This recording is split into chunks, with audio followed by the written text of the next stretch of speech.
Want to shop Walmart Black Friday deals first? Walmart Plus members get early access to our hottest deals. Join now and get 50% off a 1-year annual membership. Shop Black Friday deals first with Walmart Plus. See terms at walmartplus.com. For over 50 years, Burlington's legacy has been great deals on coats for all weather conditions. So before you're caught unprepared for the winter weather, head to Burlington for name brands, quality items, and surprising fits for every family member. Stock up on coats, sweaters, and accessories before the cold hits, so you can finally stop avoiding the elements and start living comfortably. Warm up at your nearest Burlington location less than 1 mile away. Burlington. Deals, brands, wow. This episode is brought to you by Allstate. Some people just know they could save hundreds on car insurance by checking Allstate first, like you know to check the date of the big game first before you accidentally buy tickets on your 20th wedding anniversary and have to spend the next 20 years of your marriage making up for it. Yeah, checking first is smart. So check Allstate first for a quote that could save you hundreds. You're in good hands with Allstate. Savings vary. Terms apply. Allstate Fire and Casualty Insurance Company and Affiliates. Northbrook, Illinois.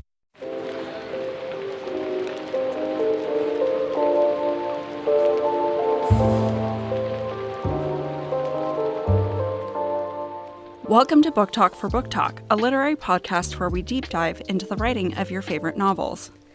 This season, we're happy to introduce our summer 2024 book club, the Romantasy Edition. We will cover 9 books total, some oldies, some newbies, and some goodies. Check out our social media for the complete lineup. This is Jack. And I'm Amy. This week, we are discussing one of our most highly requested books, From Blood and Ash by Jennifer Armentrout. This is part 2 of this week's episode. The views expressed by the hosts are entirely their own and in no way represent the thoughts or intentions of the original author. This podcast is a discussion, shared to spark thought and conversation on the characters and themes of this novel. The interpretations presented in this podcast are just a few of the many possibilities. Listeners are encouraged to read along and share their own analysis of the text. Explicit language as well as themes of sex, violence, abuse, depression, self-harm, and death will recur throughout this podcast. Listener discretion is advised. Okay, so I'm going to read another comment from a listener, and that comment is, I loved the reveal of him being Castile. It was very well done. I've talked to people about this book series a lot over the years, and that's one of those things that some people saw it coming right away. Other people didn't see it coming. Even if you saw it coming, it doesn't mean it was a bad thing. No, I don't think so. And I did wonder how long it was going to take. And I will say, when Hawk is revealed as being Atlantean, yeah, I was like, okay, was I wrong to assume that he's the Dark One? And it's just Atlantean. So I did have a moment of doubt where I was like, okay, this one reveal could just be the reveal. Yeah. But no, the reveal I was waiting for does happen as a second reveal. Okay, so talking about that reveal, that initial Atlantean reveal. So let me pull it up. It's at chapter 36. And I believe that's the chapter where she's like, what, you're Atlantean? He says, quote, I am the one you call the Dark One. Except that's not when she finds out that he's Castile, and they ignore it completely. Oh my gosh, did he really say that? Yeah. I listened to it 3 times because I had to keep replaying it. I can even tell you the exact moment. It was chapter 36, minute 40, 55 seconds. So should I play it? No, Oh, okay. He flat out tells her he's the Dark One. Yeah. And she doesn't register it. There's a lot of inconsistencies in this book. I have a couple more that I want to save up for the end, but like just talking about the reveal. So yeah, for me, it was like he literally tells her, I am the Dark One. Mm-hmm. And we continue to talk like he's not, like he didn't just say I'm the Dark One. Right.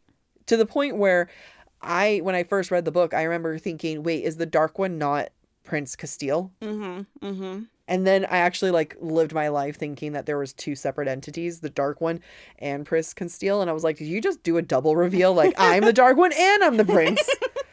I was like, no. It was just bad editing. Okay. Got it. There were a lot of comments from our listeners of like, Jennifer needed a better editor. Yeah.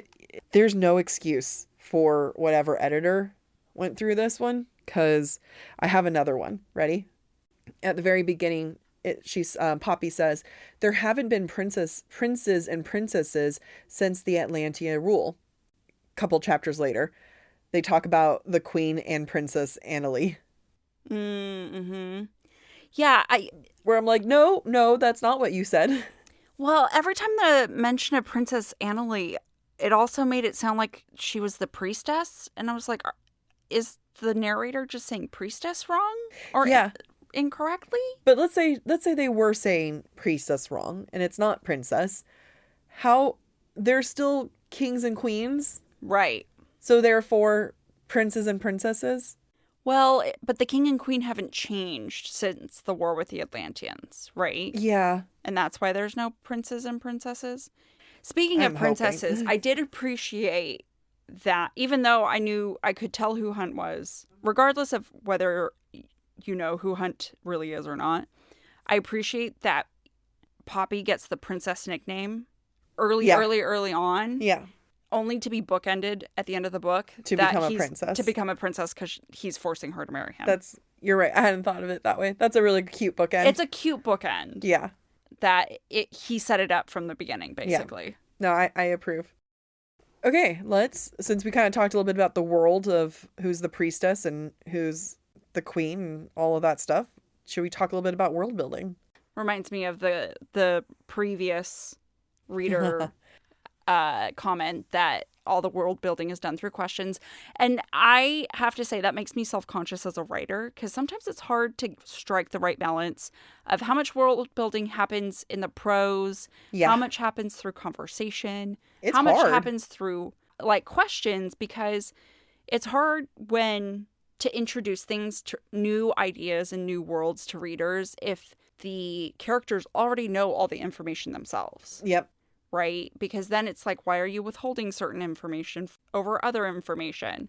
So it is a very difficult balance. And I actually did not mind the world building happening through questions, because it made sense in the context of who Poppy was. Yeah. And how isolated she was.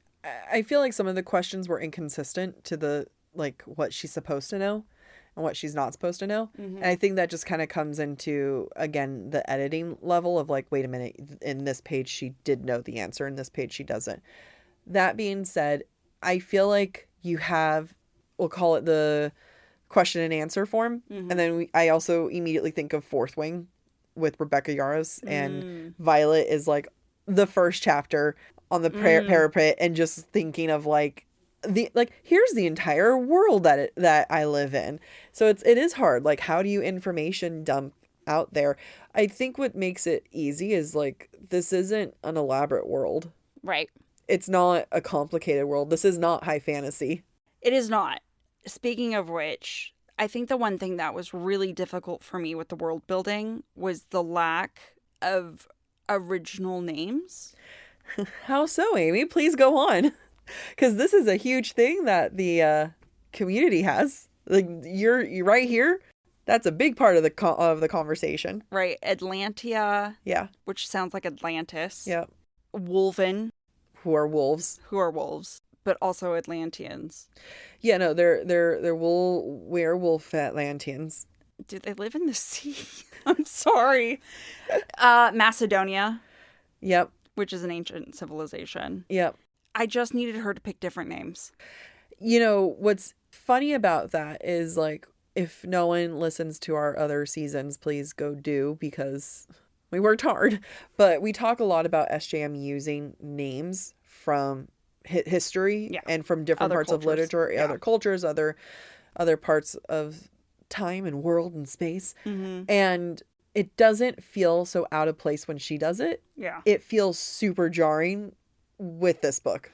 I think it's because it's too familiar. So if you think of Macedonia, it's an ancient civilization, but symbolically, I don't know that it means anything in the context of this book. Versus SJM, everything is done with symbolism in mind. Exactly. Yeah. Exactly. And then you have Atlanteans, which is Atlantis. And again, it's too... Because it's the lost familiar. City. You're talking about the lost city. Right. And I guess I understand symbolically. But it's because just it's a so lost similar. city, but yeah. And as the series goes on, characters and names start to sound very similar too. Oh no. Especially to Atlantis or Atlantia. Like it ends up being like names are off just by a letter. Oh no. Like you've got a whole alphabet, babe. You can go way far into this. Yeah, I mean, it's the joy of the internet. I look up baby names all the time. Oh my God. I have Chat GPT tell you what's a good character name. That's a great idea. I Use absolutely the AI. 100% did do that. That's not a bad For idea. like my potential Regency romance. Oh, I was nice. like, give me a British Duke's name. And I just kept going until You found something you liked. I was like, there you go. I like this combo. Okay, let's talk about Poppy's powers and what they mean at the end. Okay. The fact that she is Atlantean. Poppy's powers, they're thought out, but don't make sense.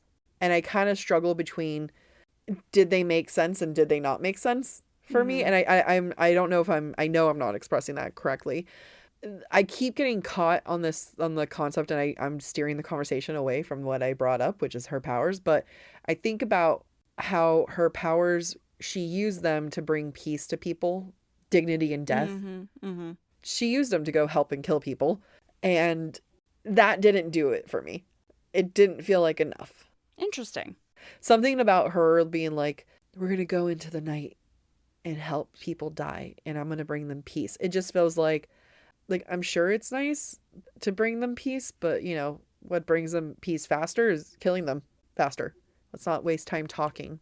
I actually didn't have a problem with her powers because she was trying to alleviate the pain before death. It felt silly to me, which is such a harsh word for me to use, but I said it. This is why the thing is like kind of silly to me. If Poppy was with them waiting for Victor to come and do the death, that's one thing. But if she's capable of killing him, which she does, then why waste her time? Yeah, you know what I mean? fair. And that's kind of like where I don't want anyone to die a painful death. It just felt like, why are you prolonging something when you're there to kill them? And it also felt like, why are you there if you're doing all the work? Like, right. Victor could be doing the exact same thing and they could be dead a long time ago. Yeah. Yeah. You're dragging out a conversation. Yep. Again, if she was there waiting for someone to come and do the deed, that would make sense. Right. Or somehow instead of driving away the pain, she's driving away some of the curse so that she can kill them while they're still human. Maybe, but again, like, you just come in and stab them then. Yeah. Like, I don't understand there was it no either. purpose for that. Yeah. It wasn't I need a few minutes to tell my loved ones goodbye. Yeah. There's no reason to prolong it when you're just going to stab them in the end. Yeah, that's fair. I think that's a whole plot point that could have been done away with for me. Because there was nothing came from it. What it did for me is that it paints her as almost like as an angel of death in every possible way, right? Yeah. For the good, for the bad, for the ascended. But I'm not married to it. She didn't have to do any of it. None of that was necessary. I feel like it also was brought in just to be removed quickly. Yeah. Yeah, it was just another reason to make her seem special. Yep. And kill time until Hawk showed up. Yep. And then her and Hawk do talk about it at one point. She was like, you're part of this thing too. And I guess the connection you could say is like, okay, well, the wife of the guy that she killed sees her and then tries to warn her, which I'm like, shitty guard if you can't catch I didn't know you'd be here. Wink, wink, wink. Right. I'm shocked that you're here. Yeah, Wink. Yeah. Just, be safe. Wink. We're like, she's real weird. Yeah. Ugh. But yeah, But even that you didn't need because they were outside when the attack took place. Right? Yeah. So her powers, I mean, that was a side tangent, not to do necessarily directly with her powers. I did like the different points where she would relieve pain. Yes. Of the people around her. Yeah. I did enjoy that. The one where at the death of the guard at the end and relieving his pain while in death, that's a good moment. Yeah. That was a great moment of relieving his pain while he died. Yep. I agree. I approve of that one. And I appreciate that she couldn't use her power while Victor was dying because she was too distraught and panicked. Yep. Also appreciate that. Yep. Yeah, and it's not so much how it was handled, it's more about why it exists. Yeah.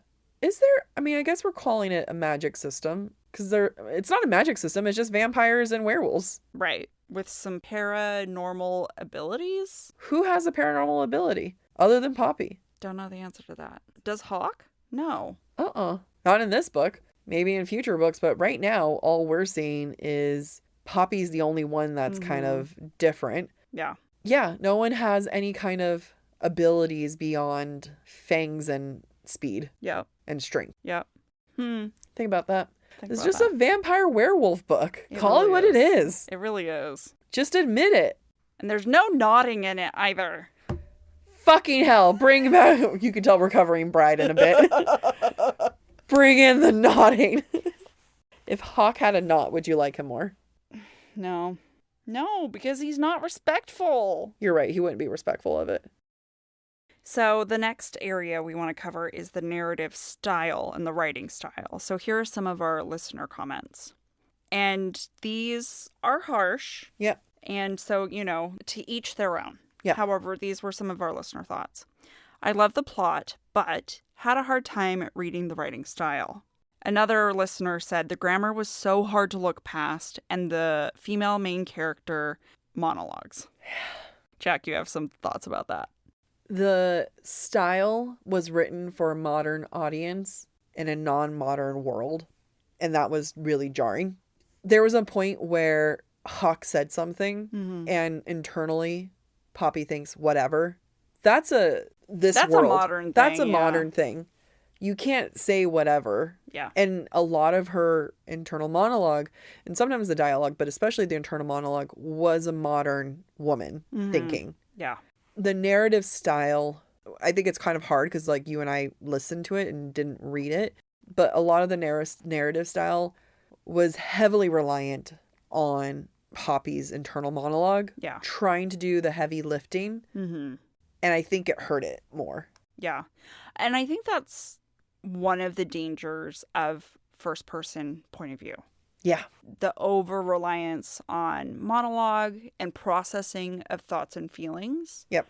Instead of relying on action and showing. Yep. Rather than telling us about the monologue.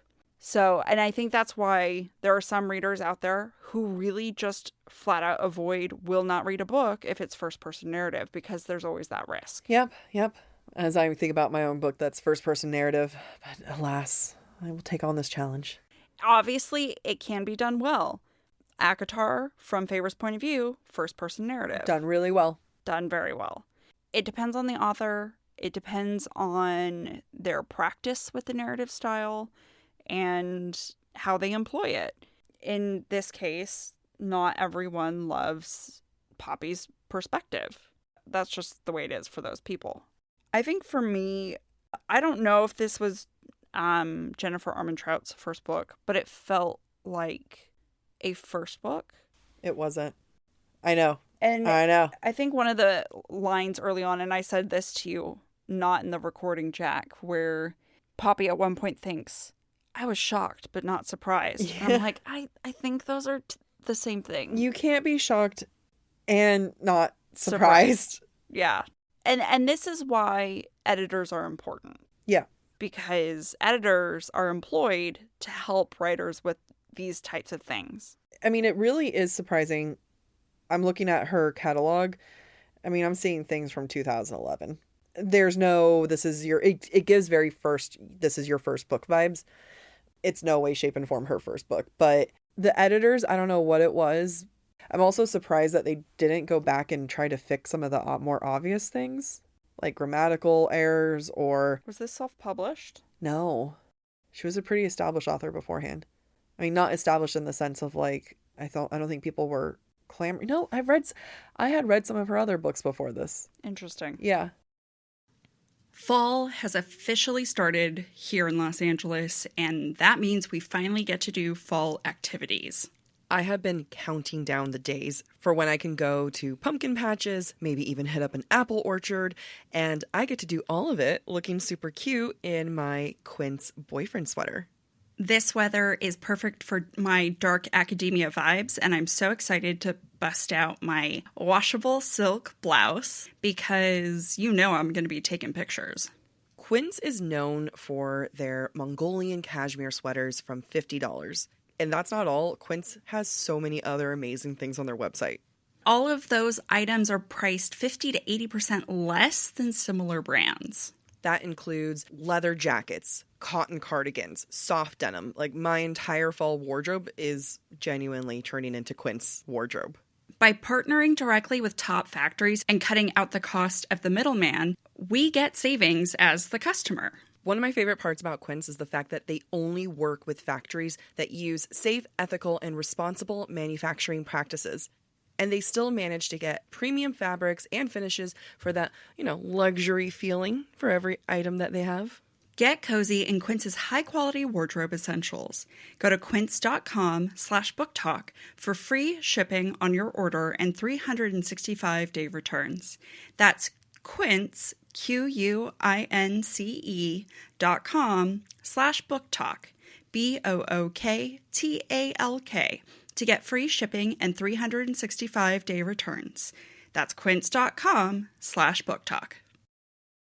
For over 50 years, Burlington's legacy has been great deals on coats for all weather conditions. So before you're caught unprepared for the winter weather, head to Burlington for name brands, quality items, and surprising fits for every family member. Stock up on coats, sweaters, and accessories before the cold hits, so you can finally stop avoiding the elements and start living comfortably. Warm up at your nearest Burlington location less than 1 mile away. Burlington. Deals, brands, wow.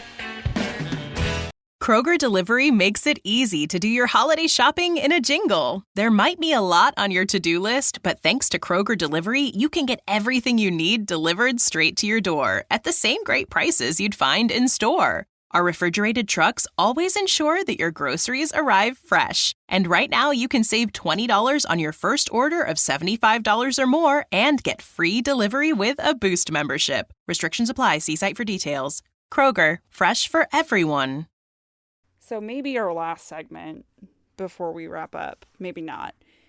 I want to talk about the what ifs. What if we had written this? What are the things we might have taken a different road? Yeah. And one question I had for myself while listening to the book was, why didn't Poppy go back to the Red Pearl a second time? Mm-hmm. I wasn't convinced that she wouldn't have gone back. That she wouldn't have gone back. I mean, she went and snuck across town for the library. Right. So why wouldn't she go back to the Red Pearl? Exactly. Especially when Hawk keeps leaving her hanging. Yeah. Right? Why not go have the experience you want? Yeah. So that was one of my thoughts. Some of my what ifs that I would look into is her abuse. Mm-hmm. I think her abuse was done well. Handled well. Handled well. I think her abuse was written well. Mm-hmm. I think that it was her reaction and everything portrayed to it was done very well. Like her, knowing, like she felt ashamed of it, but not really feeling ashamed, but knowing she shouldn't feel ashamed. Right. Right. Like that was a good balance.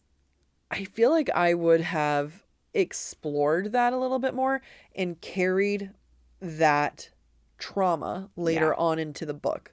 And in her relationship with Hawk when he reveals himself. Like, I feel like there would have been more PTSD.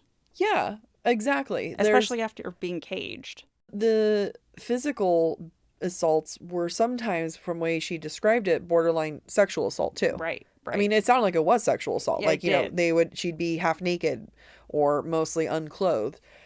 Whether they physically touched her or not is not really the point for that. But, that is trauma that was never brought into her dynamic with Hawk or her dynamic at all. It just was something that she went through. Yeah. Not experienced. Yeah. I agree. I think there was an effort to explore the additional trauma of her father figure not looking out for her, knowing it's happening. Yeah. But I don't think that was explored enough. Yeah. In order for that to happen, I feel like, now this is hard to have done, but had Poppy found out that Hawk was the one who killed the Duke sooner, it would then answer well, why didn't Victor? question. And I feel like I would have even written in a scene, maybe he doesn't kill the Duke right away. Maybe he like beats him up or something. I don't know, some kind of act of defiance. Okay, maybe beating him up is too much, but like some act of defiance that Victor never did. Yeah. Because Victor being a disappointment as a father figure in that route is a huge thing. Of course, that would then show more reasons why Poppy would have this undying loyalty towards Hawk. Right. Where it's like, well, he's the only one who protected me. Right. Right. That would have been a bigger thing for us to discuss. I feel like that's something that I tend to catch in books often, where they'll introduce a character who's going through a trauma or has gone through a trauma early on, and we never see that carried through. Right. Or moments of growth and healing and being like, wow, I can work through this. And sometimes I worry that that's done for just the sake of plot. Yeah. And like, look, she's relatable. I don't even know if it's that. For me, sometimes I worry. And I worry about this in my own writing. Yeah. That Poppy's abuse, as an example, needed to happen just so that Hawk could kill. Like, the Duke needed to die somehow. Why don't we justify it because he's an abuser? Yeah. Or we need Poppy to be more loyal to Hawk than to Victor and to justify her love for Hawk. So he needs to kill the Duke, and so she needs to be abused. Yeah. And the abuse feels like it exists for the sake of abuse rather than something that this character has struggled with and needs to heal from. Yeah, it really bugs me when female characters go through abuse for the sake of abuse and it's not followed through. Right. Because that's so not reminiscent of the real world. Right. Of even women who have gone through horrible situations, who have worked through it, who have quote unquote gotten through it, right, are still going to have things that come up. They're still going to be triggers. Yeah, years and years later. Like, we lose that, and it's never part of her identity. No. It should be part of her story. It doesn't have to be who she is, but it's just Right. part of her story and what makes her who she is. Right. You know, the only time we somewhat get that is when she's killing the Lord. Right. You know, and then it's like all like these flashbacks, sure, but again, like that would have been like a big thing where I would have played with, because then in my alternative ending, after they have sex in the forest for the final time, I would have loved her to be more defeated, because then it's like some old trauma coming up, because he does like pierce her, he does like bite her and suck her blood. It's abusive. Yeah, it doesn't matter if it feels good. Like, he didn't do it to make you feel good, he did it to prove a point and to be like, and to be almalfa. Right, exactly, and to be in control. Yeah, just like the Duke and the Lord. I think that would have been a really great time to come back around to it. I think so too, because to me, that makes him more equivalent to the Duke and the Lord than it makes him better than Victor. Yep. If that makes sense. And then how great would that descent have been, right? Right. Like, she finds out, oh my God, you were the one who killed the Duke. You did look out for me. How could you have done it, Victor? And then he does and acts out in a way that is like an act of dominance, because that's what it was, an act of dominance. Doesn't matter if it made her feel good.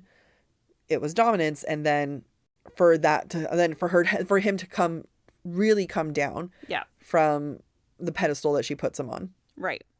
And then which is great, because then you create another enemies to lover arc for your next book. Right. Because she doesn't want to get married to this man who's been controlling, et cetera, et cetera. I have not read the second book. Yeah, no, you're right. I also feel like because of her complacency, his cockiness, his attitude of like, all right, well, we're going to get married. Okay, you're mine. Yeah. Okay, this is what's going to go on. La-di-da. Yeah. Let's have all this stuff. It's so, God, his attitude at the end really drives me up the wall, because she just takes every single thing. Yeah, she doesn't challenge him. Yeah. That'd be another thing I would have. The ending and her challenging him. Yeah. Because if he had truly believed that he couldn't come back from it, because even at one point when she finds out the truth, God, he's like holding her when she's like struggling. And this is before she even finds out that he's Castile and that he's Atlantean. He's saying something like, it's after she takes her. No, he says this in 2 different places. He says something along the lines of like, I will be inside you again. Oh my gosh, that's right. He does. And he's so cocky about it. Like, and then he does it again when she's like horny from his blood. And he was like, I'm going to be in, like, when you say yes to me and you will say yes to me. Yeah. It's like he references it twice. And just that he never worries about her. And it's that like blatant ownership, like that laissez-faire, that laissez-faire attitude of like, he doesn't have to worry about her. She's there. She's easy. Yeah. She can be like, I hate you. And he'd be like, yeah, not really. I think it's hot when you like, when you hit me. Yeah. Yeah. Like he's turned on when she's just trying to protect herself and she's freaking out. She's scared. And he's like, ooh, yeah, keep wiggling. I love it when you do this. And it's like, you're not respecting her fear. You're not respecting her entire world changing. Yeah. And I would have definitely had it end with him being genuinely scared of like, oh, I think I did go too far. Yeah. Because if all of this wasn't too far, then what is? Right. Yeah. I'm just bummed out now. Yeah. I mean, yeah, I feel bad for the character who is Poppy. Yeah, this is making me like her in a I feel bad for you way. Right. I mean, and that's to the author's credit.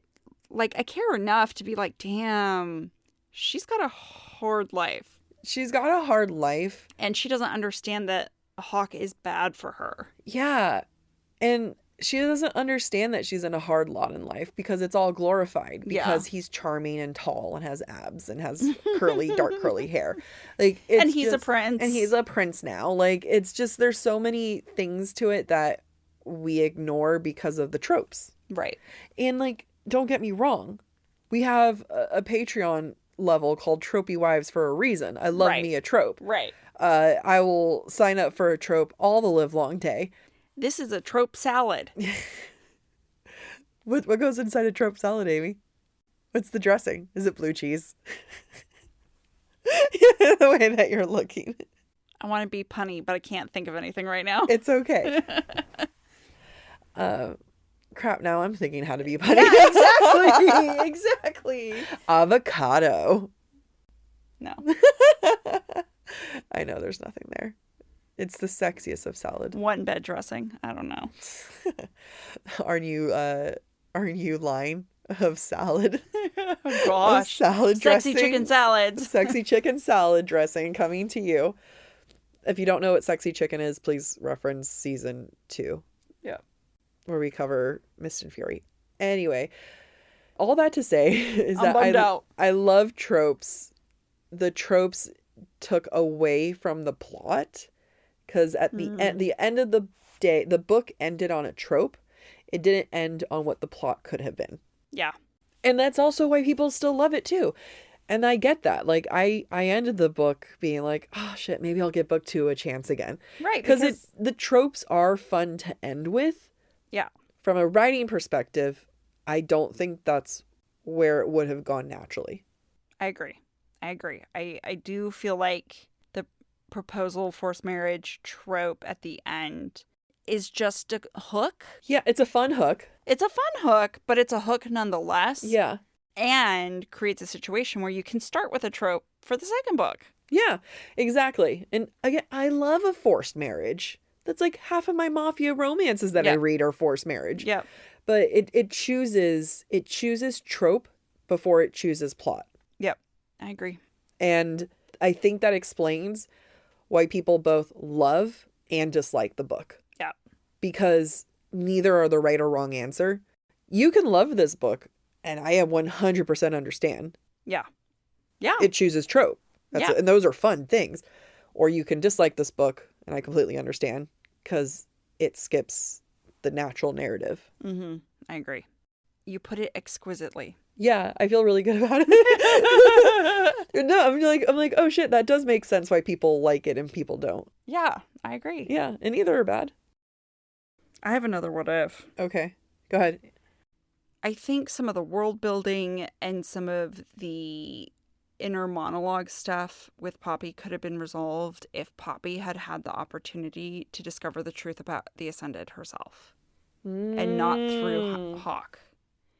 Because a lot of her inner monologue is around, I don't believe him. Yeah. This is contrary to everything I've been taught. But also knowing she hasn't been taught everything. Yeah. Yeah, I really, again, and I think this comes back to power for me, that Poppy has such little opportunity to have power, to be in control, to have knowledge that she's gained herself. Yeah. And I really wish that she explored the library more, got more information. You know, to that point, why wasn't Hawk trying to get her to come to those conclusions while he was watching her? Right? Like, leave out a book. Right. You know, and some people might say, well, he did do a few things, but, you know, I think it would have made sense for her to have questioned it, like the fact that she can't read them. You know, that there's the one emotions that she can't read. Even if she doesn't come to it on her own conclusion and someone else, Hawk, would have guided her there. Yeah. Behind the scenes without her even knowing. Right. I agree. Her coming almost to the full precipice of what it means before she leaves would have been great. You know what? No, all the way. I want her to discover it all the way. Yeah, I just think it could have been however it could have been done. I feel like it could have happened earlier in the book. Yeah. And again, give Poppy the opportunity to have some power, please. Yeah. Oh, I have another what if. Okay. Or what is it? What if, or if I would, or what? That's okay. True. I'm gonna call it what if. What if the themes of religion were explored more? Mm-hmm. You start off so heavily veiled with religious imagery. She's in a white veil. People can't see her. She's the maiden. Like, you know, everyone, the Ascended is all this biggest Ascended in a century or however long it's been, and it's like all revolves around her, and she's some kind of like revered figure. Yeah. It's a religion. It's cultish. Like, I need more. Lean into the cult. That. Yeah. Lean into the cult. And it leans into people leaning out of it.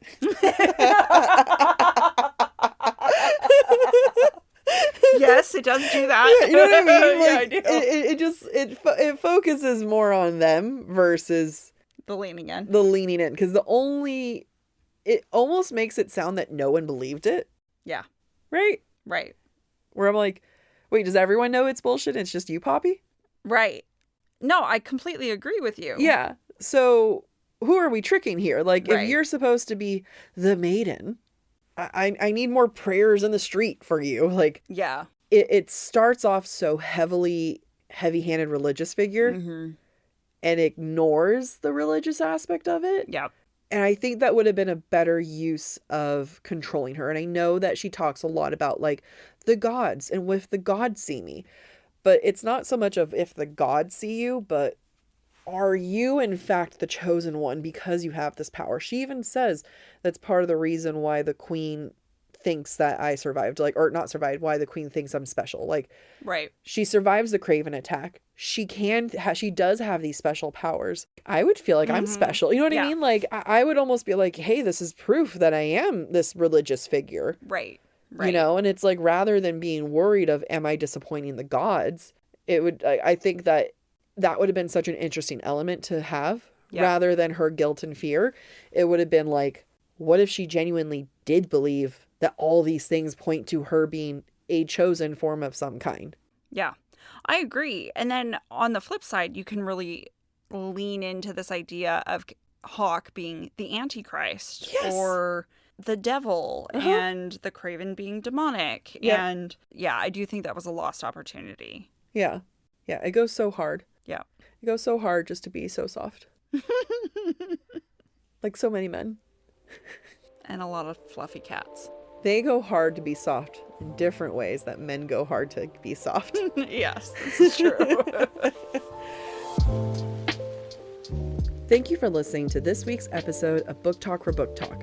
We encourage you to rate and subscribe to our show on your preferred podcast listening platform. Next week, we will be discussing A Touch of Darkness by Scarlett St. Clair.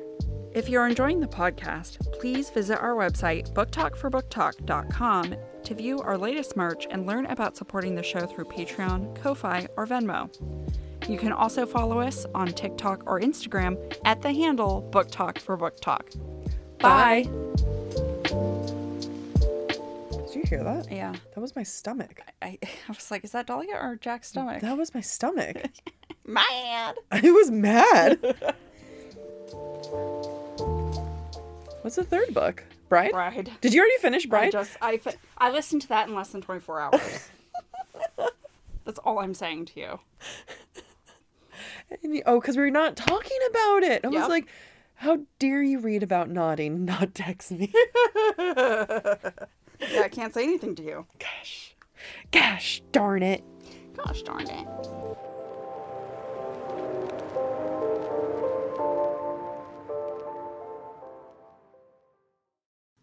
Fall has officially started here in Los Angeles, and that means we finally get to do fall activities.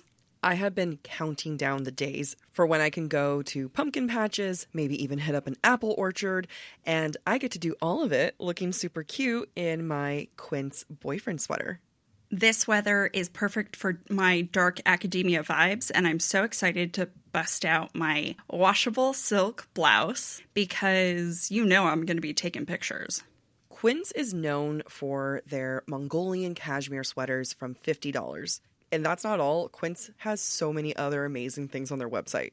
All of those items are priced 50 to 80% less than similar brands. That includes leather jackets, cotton cardigans, soft denim. Like, my entire fall wardrobe is genuinely turning into Quince wardrobe. By partnering directly with top factories and cutting out the cost of the middleman, we get savings as the customer. One of my favorite parts about Quince is the fact that they only work with factories that use safe, ethical, and responsible manufacturing practices. And they still manage to get premium fabrics and finishes for that, luxury feeling for every item that they have. Get cozy in Quince's high-quality wardrobe essentials. Go to quince.com/booktalk for free shipping on your order and 365-day returns. That's Quince, QUINCE.com/booktalk, BOOKTALK, to get free shipping and 365-day returns. That's quince.com/booktalk.